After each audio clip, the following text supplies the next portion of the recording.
Olá, meus irmãos, a paz do Senhor. Espero que vocês estejam todos bem. Nós passamos bem dentro do que Deus nos permite. E eu espero que vocês tenham passado uma semana abençoada junto com todos os seus familiares. E aqui estamos novamente para mais uma aula da Escola Bíblica Dominical, meus amados. Como todos já sabem, nós estamos no terceiro trimestre de 2026 e estudando a Igreja dos Gentios. Estamos falando sobre a Igreja dos Gentios. O que nós estamos estudando hoje, estaremos estudando hoje? A nossa lição número 4, onde falaremos sobre o Espírito que nos guia para além das fronteiras. Ou seja, nós estaremos falando sobre a segunda viagem missionária de Paulo. São muitos detalhes que nós temos para acrescentar, né? Muitos detalhes. Mas vamos lá, meus irmãos. Muito bem. Para que nós possamos falar desta segunda viagem missionária de Paulo, nós precisamos percorrer vários textos, desde Atos 15, versículo 36, até Atos 18, no versículo 22, com destaque para Atos 16, que é o texto proposto pela CPAD. O texto proposto está em Atos 16, de 11 a 18, e de 25 a 31. Mas nós usaremos toda a perícope que já mencionei para os irmãos. São bastante informações, inclusive várias delas que eu acrescentei, que não estão na revista, mas são informações importantes que vão trazer muita luz para o entendimento de tudo que nós estaremos falando neste estudo com os irmãos. Ok? E amados, vamos lá então. A segunda viagem de Paulo, ela deixa muito claro para todos nós que a obra de Deus, ela não avança apenas por estratégia, por inteligência ou por qualquer planejamento humano, porque embora tivesse Paulo um plano, foi o Espírito Santo quem dirigiu seus passos, fechando algumas portas e abrindo outras, é claro. E nós aprendemos não somente isso, mas que é o Espírito Santo que direciona todas as coisas na vida daqueles que são seus, inclusive na sua e na minha, meu amado irmão. Se você está em Cristo verdadeiramente, Ele está direcionando a sua vida. Busque a Deus. É desta maneira que nós podemos falar aos irmãos. Nós veremos que quem vai para Chipre nesta viagem agora é Barnabé e João Marcos, porque houve aquela separação entre eles por aquele desentendimento, inclusive devido a João Marcos tê-los abandonado. Estudamos isso na nossa aula passada. E que Paulo, ele ali segue outro caminho. Nesta viagem, meus irmãos, Paulo e Silas, eles vão por terra, em vez de irem pelo mar, eles vão por terra, sobem e vão por terra de Antioquia da Síria, que é o ponto de partida das missões, para Tarsus, que é a terra natal de Paulo. E dali, ele revisita os lugares que ele já havia evangelizado em sua primeira viagem. Ele vai a Derbe, vai a Icônio, vai a Antioquia da Pisídia e vai a Listra, que é em Listra, inclusive, eu preciso acrescentar para os irmãos algo aqui, é onde ele agrega a Timóteo como companheiro desta segunda viagem missionária. E ali de Antioquia da Pisídia, que ele vai, que essa foi a última, ele foi primeiro a Listra, depois a Antioquia da Pisídia, eles atravessam o mar Egeu, levando o evangelho através da Síria e Cilícia, indo para onde? Para Frígia e Galácia. Foram também para Troade, Somotrácia. Somotrácia é um nome tanto desconhecido, né? Alguns outros são conhecidos, tanto desconhecido.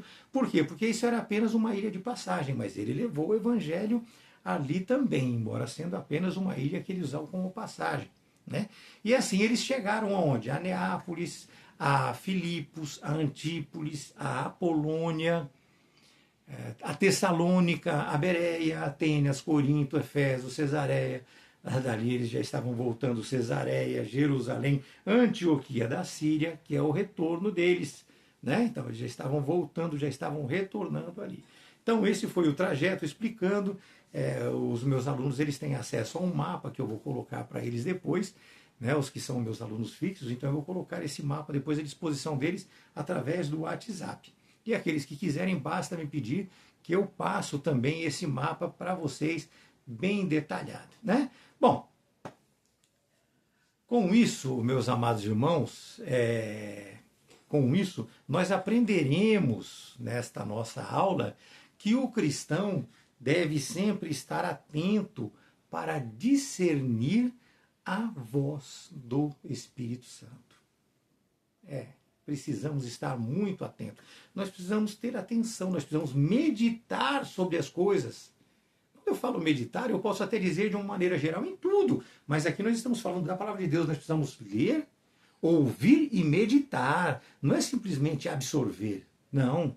Né? Nós devemos, meus amados irmãos, ouvindo a voz do Espírito Santo, aprender com isso, confirmar isso com as Escrituras Sagradas e, tendo esta confirmação, aprender a confiar na direção de Deus e permanecer fiel com relação a isso, mesmo em meio a lutas, mesmo diante de tribulações, de coisas que nos constranjam, nós precisamos resistir, porque a verdade divina que está proposta a cada um de nós é o que nos santifica, é o que nos purifica, é o que nos leva a estarmos com Deus. E nós queremos estar com Deus.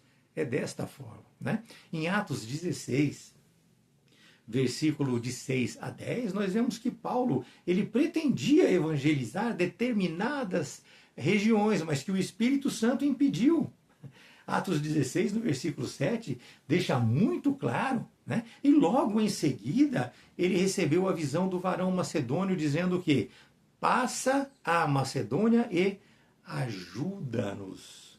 Perceberam aqui como Deus falou com ele, logo após ter impedido ele de prosseguir ali para a Ásia Menor?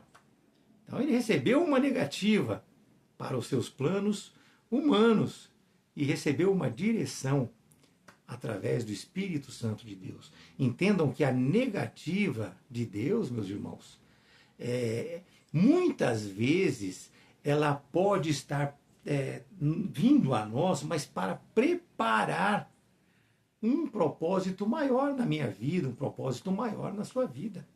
E é esta sensibilidade que é indispensável para quem deseja servir de fato ao Senhor. É dessa forma. E quando nós falamos nisso no sentido de igreja, corpo, no sentido de igreja, corpo, nós vemos que o seu sucesso, o sucesso da igreja, corpo, depende da obediência à direção divina e não apenas de planejamento, de desejos e de vontades humanas. Em Atos 16, de 11 a 15, nós vimos que Deus prepara o coração, inclusive, de Lídia. E assim ela atende a mensagem anunciada por Paulo. E vemos também com isso, meus amados, que Deus ele prepara pessoas. Ele prepara pessoas. Então, as pessoas são trazidas, são apresentadas, sim, porque a conversão ela é obra do Espírito Santo. Nós temos que falar, mas as pessoas elas vão se agregar. O Espírito Santo vai trazer essas pessoas. E essas pessoas têm que buscá-lo em espírito e em verdade, têm que se entregar verdadeiramente. Não precisa, não podemos mais nos dar ao luxo de estarmos numa igreja apenas como ouvinte. Nós não temos que ir lá apenas buscar a Deus. Nós temos que ir, sim, para nos entregarmos a Deus. É dessa maneira, ouvir a palavra, absorver aquilo, pensar, meditar sobre aquilo e nos entregarmos de fato a Deus. Lídia, ali, meus amados, ela abre, inclusive a casa dela, depois de ter ouvido a palavra, ter sido batizada, para acomodá-los. E ali na casa dela, nós vamos ver depois que nasceu uma igreja. Ali nasce a primeira igreja na Europa. E em Atos 16, de 16 e 24, nós vemos também uma jovem possessa. nós vemos que essa jovem possessa, ela anunciava a Paulo, porém ela fazia isso por inspiração maligna. E Paulo, meus irmãos, expulsa o espírito maligno em nome de Jesus. Vejam a necessidade de vocês lerem o texto proposto e os textos que nós estamos mencionando aqui, para que você conheça a totalidade da história, porque aqui a gente tem que sintetizar para poder dar o contexto para vocês, para poder formar o desenho de toda a aula que nós queremos passar para os irmãos. Então, vamos lá. O espírito maligno que fazia aquilo. Então, meus amados, Paulo, vendo aquilo que acontecia já por alguns dias, ele expulsa aquele espírito maligno em nome de Jesus. Ocorre que essa libertação provocou prejuízo financeiro para os senhores daquela jovem,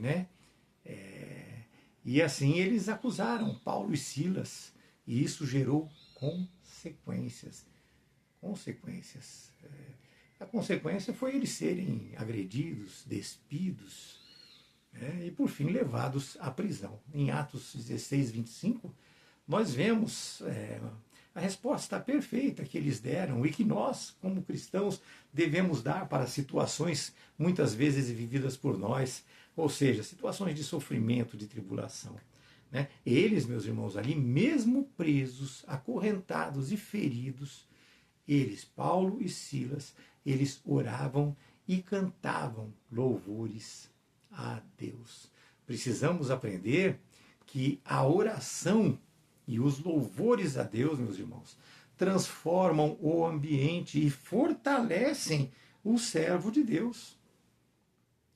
Nenhum sofrimento, meus irmãos, interrompe os planos de Deus para a nossa vida. Deus cuida e direciona as nossas vidas, mas esteja aos pés do Senhor verdadeiramente, meus amados irmãos. Ao contrário, como nós já vimos, as crises pelas quais eles passaram e pelas quais nós também podemos passar aqui, estando você em Cristo, elas se tornam oportunidades de salvação, oportunidades de libertação, portas que se abrem. E assim, naquele momento ali, eles estavam em Cristo, estavam se entregando verdadeiramente, como eu falei agora, e ali um terremoto ocorreu, abriu-se ali as portas da prisão, e o carcereiro, pensando que todos haviam fugido, ele tenta, inclusive, tirar a própria vida. E é impedido por Paulo. É impedido por Paulo. Paulo não permite e ainda anuncia a ele a salvação em Cristo. E assim, meus irmãos, o carcereiro e toda a sua família creem no Evangelho de Jesus, são batizados e recebem a alegria. Está em Atos 16, de 26 a 34. Isto mostra, meus irmãos, que Deus ele age soberanamente em favor dos seus servos, em favor de você, em favor de mim, que aqui estou. Esta segunda viagem missionária, ela mostra a expansão da igreja, mostra que ela acontece de uma maneira soberana pelo Espírito Santo. Ela mostra também para nós, meus amados, que o Deus, ele fecha portas, mas ele também as abre. E que mesmo esse mesmo Deus que permite a prisão envia um terremoto para salvar o carcereiro e sua família. Deus ele fará o impossível, se for necessário, para salvar aqueles que são os chamados, aqueles que aceitam esse chamado, aquele que eu falei que vai na igreja, não apenas para ouvir, mas para se entregar ao nosso Senhor. Desta maneira. E não é só indo na igreja, através da Escritura Sagrada, lendo, entendendo, aprendendo e se entregando de fato à palavra de Deus, a ter essa comunhão com Deus. Não é somente ler, saber, conhecer, ser um intelectual na área, ser um doutorado em teologia, nas coisas de Deus. Não. É o coração, é você se entregar verdadeiramente, de forma voluntária, mais incisiva. É desta forma. Também cremos, meus irmãos, que Deus, ele libertou uma jovem das trevas e continua libertando até hoje, da mesma forma que ele fez com aquela endemoniada que estava ali agindo por ação demoníaca, não é verdade? É desta maneira. Então ele continua libertando vidas hoje. Então, embora os pecados, embora as coisas estejam acontecendo, entregue sua vida ao Senhor. Busque esta comunhão e você achará.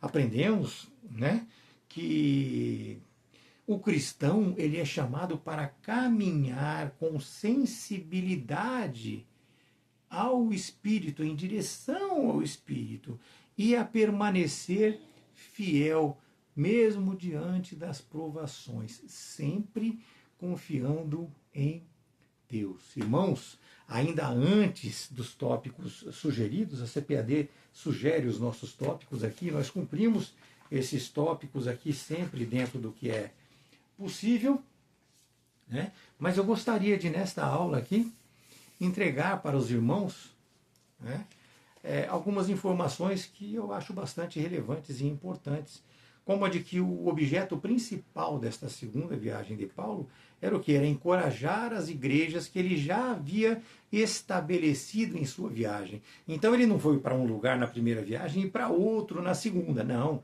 A intenção dele era justamente essa, era reforçar, encorajar aquelas igrejas, né, por onde ele passou na primeira viagem.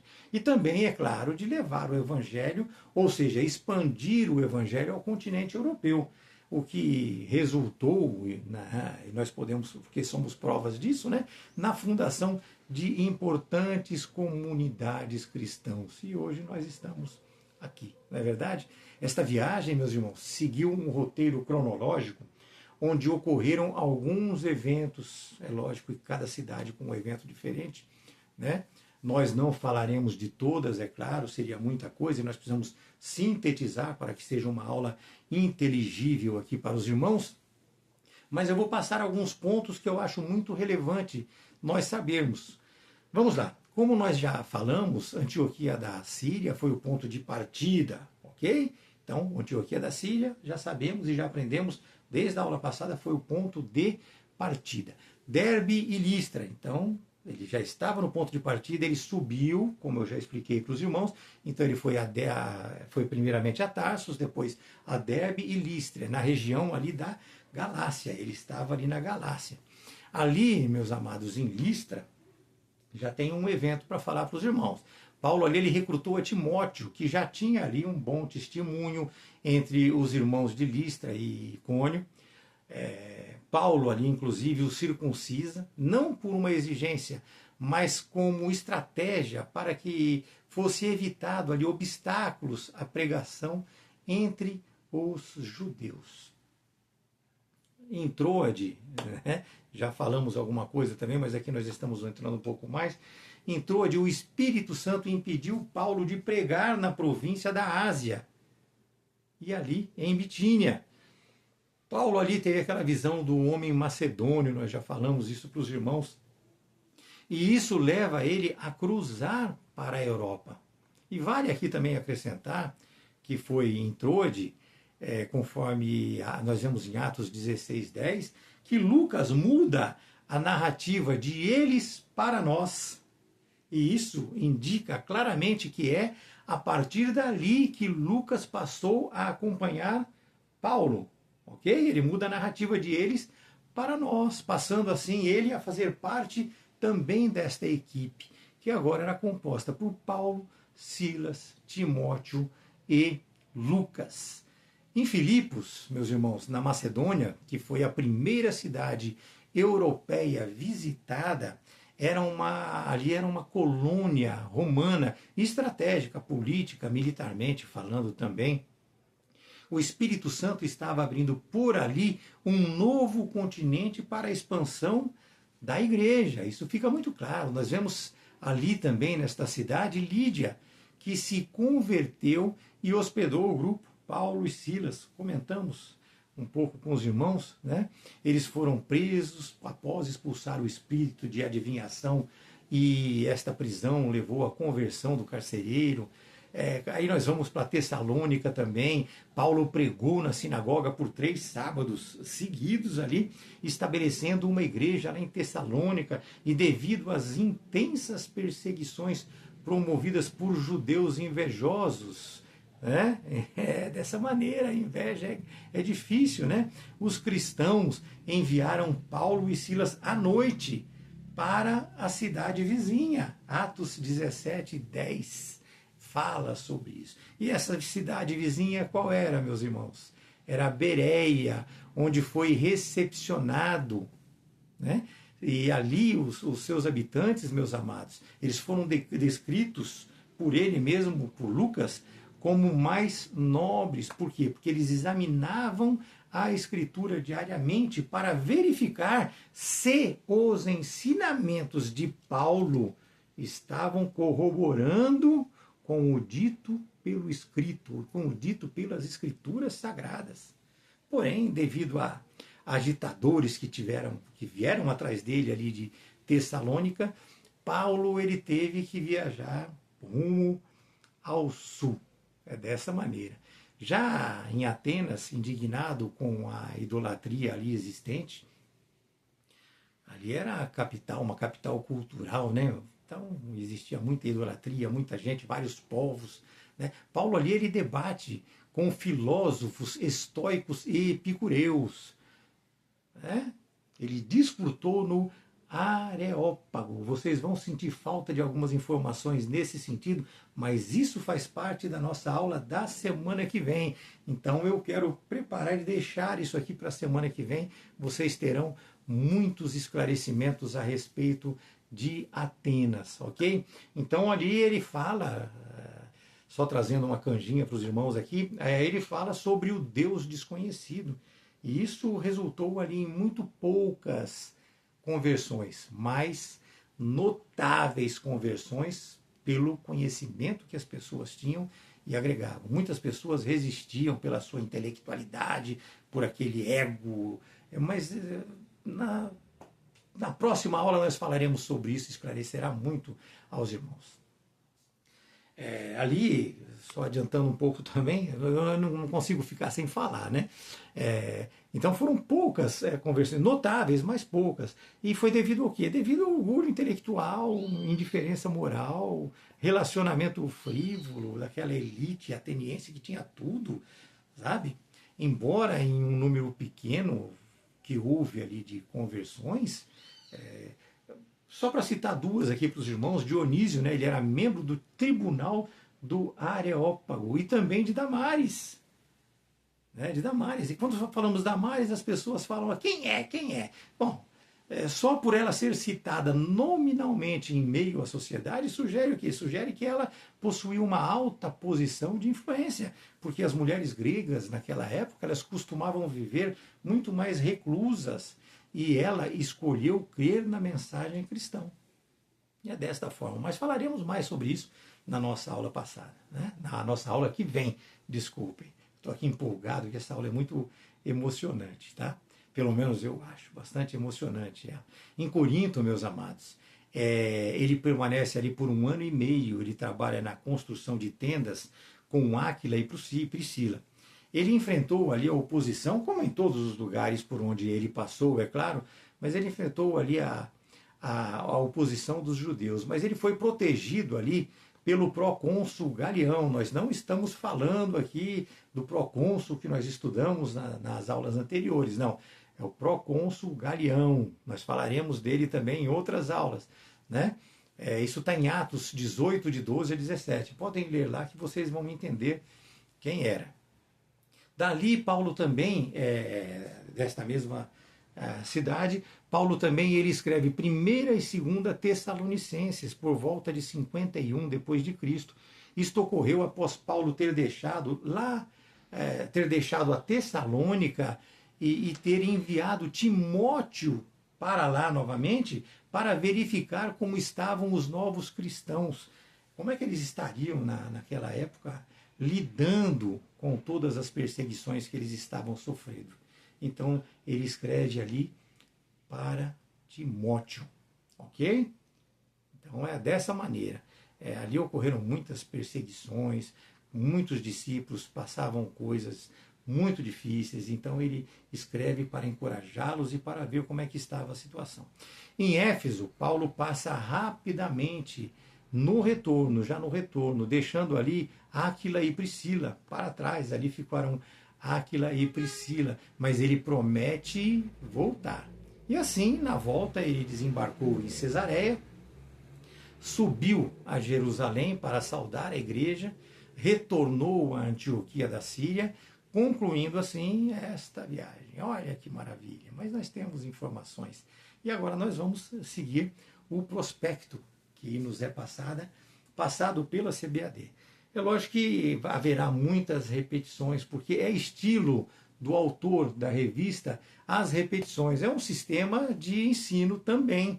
Quando você fala bastante de um assunto, você repete ele. Então nós veremos que os tópicos 1, 2, 3, 1, 2, 3, 1, 2, 3 do primeiro, segundo e terceiro assunto vão trazer informações conjuntas, mas sempre agregando alguma coisa a mais. Amém, meus irmãos? É dessa forma. Mas vamos lá, vamos então aos tópicos estabelecidos pelo autor, né? Pelo autor.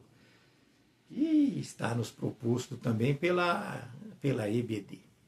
Esta segunda viagem marca uma nova etapa na expansão do Evangelho. Após Paulo e Barnabé se separarem, nós já falamos, percebe-se que a obra de Deus não depende de um único homem, mas sim da ação soberana do Espírito Santo, mesmo em meio às divergências que ocorreram entre eles. O desentendimento deles foi acerca de João Marcos, nós já falamos isso, e assim Barnabé segue para Chipre com João Marcos, enquanto Paulo escolhe Silas e parte, recomendado pela Igreja do Senhor, pela Igreja do Senhor para esta segunda viagem, tomando outro caminho.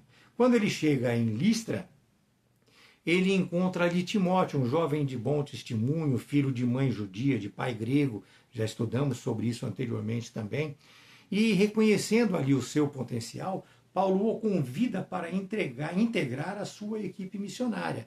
Atos 18, de 1 a 3. Nós estamos quase entrando aqui no texto proposto. Ok? Vemos assim, meus amados, Deus levantando uma nova geração de obreiros para dar continuidade a missões. E também o fato de uma divergência que surgiu ali, gerar, na verdade, duas frentes de trabalho. Teríamos uma frente de trabalho, Paulo e Barnabé, agora nós temos duas, Barnabé e Paulo, cada um por um lado. É desta maneira, meus amados. Barnabé, depois, ele não é mais mencionado, o que não quer dizer que ele parou as suas viagens, que ele parou de fazer. É que nós estamos aqui no texto que fala sobre as viagens de Paulo, o texto de Atos, mas nós vemos muitos outros textos que falam dos outros discípulos de Jesus também fazendo missões. Mas voltando, Paulo ele tinha planos de evangelizar a Ásia e depois se seguir para a Bitínia, mas o Espírito Santo o impediu. Foi quando ele recebeu ali a visão do varão, que nós já mencionamos também, o que o mandou passar para a Macedônia, ou pela Macedônia, para ajudá-los. Irmãos, entendam que é o Espírito que governa a expansão da igreja, não somos nós. Portanto, os planos humanos devem estar sujeitos sempre à vontade de Deus. E nós precisamos estar sensíveis a tudo isso. Atos 16, de 11 a 16. Opa! Chegamos aqui, hein? De 11 a 18, é a proposta. Então vamos lá. Então vocês entendem que nós estamos trazendo uma sequência para os irmãos? Então vamos lá. Atos 16, de 11 a 15, nós vemos também ali que em Filipos, que eles encontraram Lídia, uma comerciante de púrpura da cidade de Tiatira. Tiatira, meus irmãos, é onde? É na Ásia Menor. Vejam bem, ele foi para a Macedônia, só que a Ásia Menor estava também ali representada por quem? Por Lídia, uma mulher temente a Deus, sincera em sua fé, sensível ao Espírito Santo e hospitaleira. E ela, enquanto ouvia a palavra, o Senhor lhe abriu o coração para que ela atendesse a mensagem anunciada.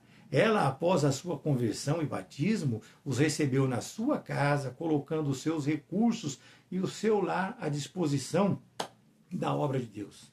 Irmãos, a obra de Deus,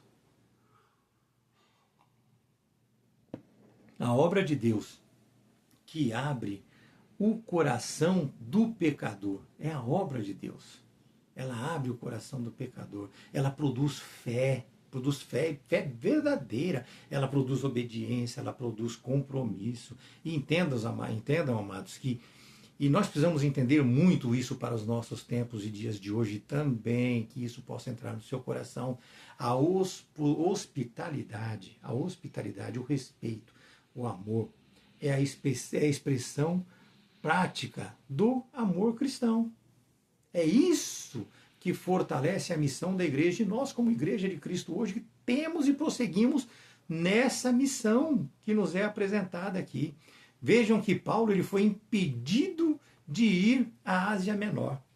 Paulo foi impedido de ir à Ásia Menor. Aí ele foi para a Macedônia, mas lá o Senhor preparou uma serva que tinha procedência de onde? Da Ásia Menor, e ela creu.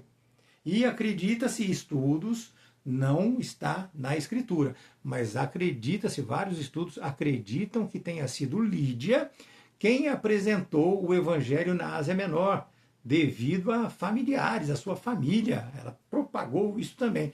É lógico que sem desacreditar também que possa ter sido alguns outros viajantes cristãos que por ali passaram. Nós não podemos deixar brecha nesse sentido também, podem ter sido outros. Né? Mas vamos lá, ainda em Filipos, meus amados, o Evangelho manifesta o seu poder de uma forma extraordinária. Quando uma jovem escrava ela é libertada de um espírito maligno, né? E devido a esta ação, Paulo e Silas eles são presos injustamente. E mesmo presos, eles oram ao Senhor e cantam louvores. E assim, o Senhor envia um terremoto que abre as portas da prisão. Como nós já falamos, o carcereiro e toda a sua família creu e foi salvo. Né? Foram salvos, né? Foi toda a sua família. Uma mensagem muito simples que ele mandou, mas objetiva, concisa, contundente. Ele apresentava ela desta forma. Era dessa forma. Ele expôs ali que Jesus salva, liberta e transforma vidas. Não havia ali recursos humanos extraordinários, meus irmãos, mas sim a presença do Espírito Santo, o que era o suficiente para mudar destinos. Irmãos, o poder transformador do Evangelho muda indivíduos, muda famílias, muda cidades, abre portas, meus amados. São ali diferentes pessoas sendo alcançadas pela mesma graça. O Evangelho é simples, muito simples na sua mensagem. Não precisa teatralizar, não precisa aquele malabarismo. Não, ele é muito simples em sua mensagem, mas ele é poderoso em seus resultados, desde que você permita que ele movimente o seu coração, que ele transforme esse coração que nós carregamos em nós de pedra em coração de carne, que nós demos acesso ao Espírito Santo. Ele é o suficiente para transformar vidas que se rendem de fato a Cristo. Deus, meus irmãos, ele continua abrindo portas, ele continua transformando vidas por meio do poder do Espírito Santo, por meio do Evangelho, que é a palavra de Deus. E ele continuará fazendo isso até o final dos tempos. Entendam desta maneira. Também ali em Filipos, olha Filipos, hein, meus amados? Muitas coisas, né? Também ali em Filipos, Paulo e Silas encontram essa jovem escrava com espírito de adivinhação, embora proclamando que os missionários eram servos de Deus, ou seja, falando a verdade, a sua inspiração vinha de um espírito maligno. Né? Poder esse que ela tinha, que segundo a crença deles ali, vinha do deus Apolo, ou seja, o deus Piton. Se vocês quiserem se aprofundar nisso, depois me perguntem, ou me falam e eu passo o estudo para vocês. E após vários dias ali, isso se passando, ela anunciando eles, Paulo, movido pelo Espírito Santo, ordenou que, em nome de Jesus, o espírito maligno saísse dela. E assim ela foi liberta imediatamente, meus irmãos. Não foi daqui a pouco, não foi a semana que vem, não. Imediatamente ela foi liberta. E isso revelou o verdadeiro conflito espiritual da missão cristã. O de que o Evangelho não apenas anuncia a salvação, mas também destrói as obras do diabo nesse caminho, no caminho por onde passa. Ele restaura a minha vida, restaura a sua vida, sim. Ele restaura a dignidade humana também, meus amados. É dessa maneira. Ele restaura. A Escritura não fala se ela se converteu, se ela não se converteu, mas nós temos em nós a convicção de que ela foi liberta e ouviu depois a palavra. Então, nós acreditamos que ela tenha se convertido. A nossa intenção, a nossa ideia, o nosso desejo de coração é que sim, que ela tenha se convertido. Mas não existe nada na Escritura e nem na historicidade que mencione se converteu ou não. Alguns querem dizer que sim, mas a gente sabe que essa é uma informação que não está na Escritura Sagrada. Ocorre, meus irmãos, que essa libertação dela, como eu já falei também, trouxe consequências, porque os donos dessa jovem que perderam a sua fonte de lucros ficaram indignados por terem seus interesses financeiros atingidos. Com isso, arrastaram Paulo e Silas até as autoridades, promovendo acusações falsas, né? E provocando, inclusive, a revolta ali da população e, consequentemente, a prisão deles. Isso mostra o quanto o amor ao dinheiro, meus amados, a mamon, ele endurece o coração do ser humano, o que leva a pessoa a rejeitar a verdade. Ele está vendo, ele está enxergando, mas o dinheiro que está posto no seu nariz ali não permite, não, sabe? É uma luta absurda que nós temos que ter para resistir a isso, mas nós podemos. Deus falou, vocês podem, vocês têm que perseverar, e nós estamos aqui perseverando e aprendendo cada vez mais para poder perseverarmos, né? Eles rejeitam a verdade, o ser humano ele rejeita a verdade, por mais claras e evidentes que elas sejam, o ser humano ele cria uma barreira, sabe? É o que eu falei para os irmãos há pouco, as pessoas elas vêm na igreja hoje para ouvir, mas eles não se entregam, eles não abrem o seu coração, não se permitem ser tocados.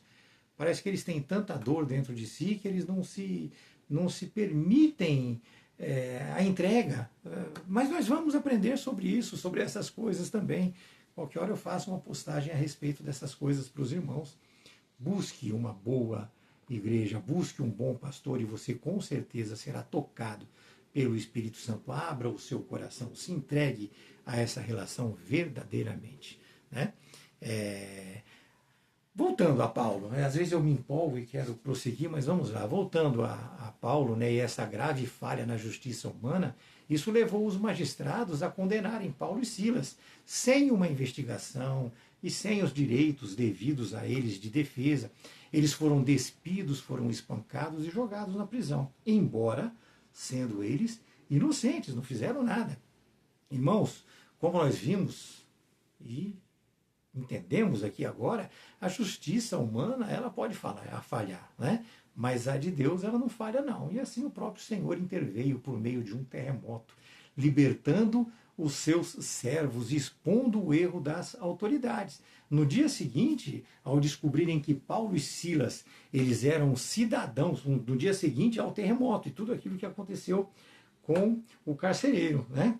Eles descobriram que Paulo e Silas eram cidadãos romanos, temeram por isso, não poderia ser feito daquela forma, eles erraram a fazer aquilo. E aí os magistrados reconheceram o seu erro e pediram para que eles deixassem a cidade.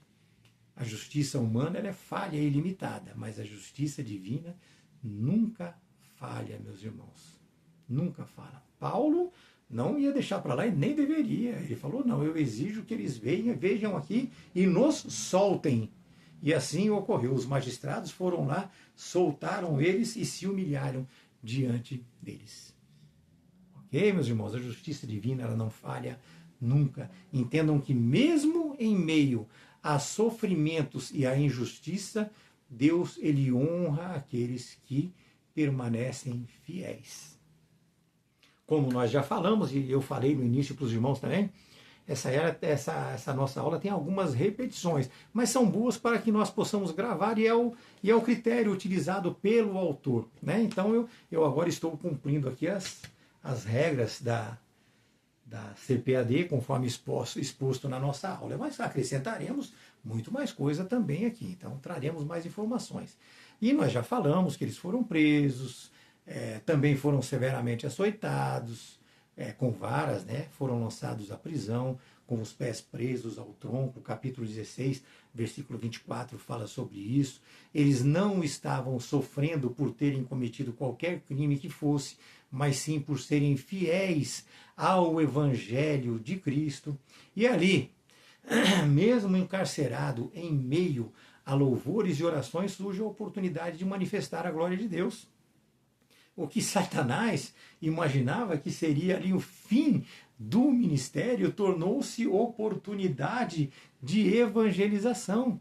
A prisão virou ali um templo, as correntes se tornaram em púlpito e o cenário de milagre surgiu.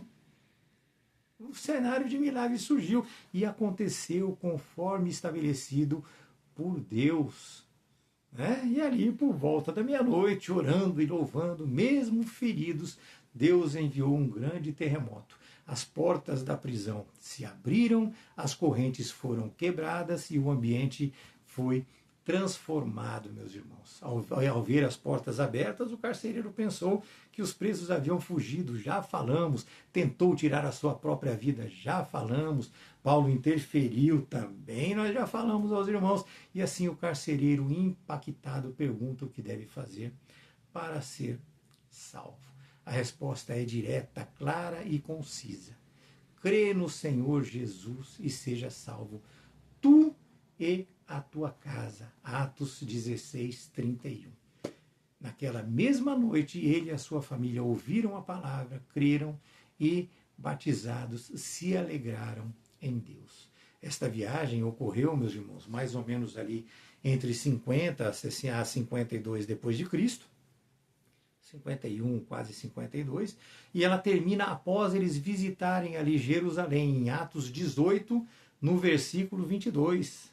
Foram milhares de quilômetros por terra e por mar, estabelecendo igrejas importantes na Macedônia e na Grécia, consolidando assim a expansão do evangelho para a Europa. É Deus conduzindo seus servos à vitória e deixando claro que o louvor rompe cadeias, que a graça transforma vidas e que o evangelho continua avançando e está avançando até os dias de hoje. Eu quero encerrar a nossa aula de hoje com o que disse Paulo, à noite, em sua visão, lá em Atos, o que Deus disse a Paulo, o que Deus disse a Paulo numa noite, em uma visão, lá em Atos 18, 9 e 10. Ele diz assim: não temas, mas fala e não te cales, porque eu sou contigo, e nenhum homem lançará a mão de ti para te ferir, porque tenho muito povo nesta cidade. Ele estava em Corinto, meus amados. E nós falaremos sobre isso na nossa próxima aula. Encerramos a aula de hoje. Espero que ela tenha sido boa para os irmãos, que vocês tenham aprendido. Eu, particularmente, acrescentei bastante informação e acredito que boas informações para os irmãos. Que Deus abençoe a todos. Uma semana abençoada. Nós nos vemos, se assim Deus permitir, na próxima quinta-feira. Amém?